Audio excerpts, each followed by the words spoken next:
খুব বড় খবর, ইরানে হামলা চালানো থেকে বিরত রাখতে, ট্রাম্পকে বিরত রাখতে অবশেষে সিনেটে বিল পাস হয়েছে। সে বিষয়ে কথা বলবো। তার আগে বলি, যারা এখনো আমার পেজটাকে ফলো দেননি দ্রুত ফলো দিয়ে রাখুন এবং ইউটিউব চ্যানেলটাকে সাবস্ক্রাইব করুন। আপনারা জানেন যুক্তরাষ্ট্রের পার্লামেন্টের উচ্চকক্ষ সিনেটে ট্রাম্প বিরোধী একটি আইন পাস হয়েছে। আইন না, মূলত হলো বিল পাস হয়েছে। এই সংক্রান্ত প্রস্তাবে বলা হয়েছে যে প্রেসিডেন্ট ডোনাল্ড ট্রাম্প যেন ইরানের বিরুদ্ধে সামরিক অভিযান বন্ধ করে অথবা পরবর্তী যে কোনো সময় হামলা চালানোর বা পদক্ষেপ নেওয়ার ক্ষেত্রে তাদেরকে অবশ্যই কংগ্রেস বা পদক্ষেপ নেওয়ার আগে কংগ্রেসের অনুমতি নিতে হবে, মানে সংসদের অনুমতি লাগবেই বলে তিনি এই বিলটা পাস করা হয়েছে। আপনারা জানেন গতকাল মঙ্গলবার সিনেটের যেই 50 ভোটের ভিতরে 48 ভোটে এই বিলটা পাস হয়।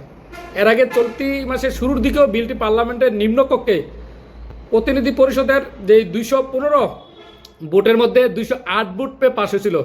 পরে এটি অনুমোদনের জন্য সেটি সিনেটে যায়, অর্থাৎ শেষমেশ কিন্তু সিনেটে এটা 50 ভোটের ভিতরে 48 ভোট পেয়েছেন। তার মানে কিন্তু কম নয়। এখন থেকে যদি ডোনাল্ড ট্রাম্প যদি আক্রমণ করতে চায় ইরানে, তাহলে সিনেট বা সংসদের অনুমতি নিতে হবে। এটা কিন্তু অনেক বড় কথা, বুঝছেন।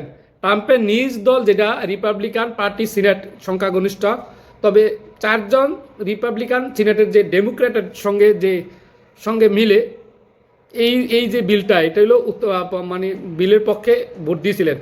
অবশ্যই একজন ডেমোক্রেটের সিনেটর বিলের বিপক্ষেও ছিলেন। বিপক্ষে থাকলে 3 জন তো তাদের পক্ষে ছিলেন, তাই না? এই যে গতকাল যে ভোটাভুটি হলো, এই ভোটাভুটি বিলের পক্ষে নেওয়া রিপাবলিকান সিনেটর যারা ছিলেন তারা চাচ্ছেন যেন আগামীতে ডোনাল্ড ট্রাম্প যদি কোনো হামলা চালাতে চায় ইরানে, এই হামলাটা যেন এই যে তাদের যে সংসদ আছে এই সংসদের অনুমতি নেওয়া হয়।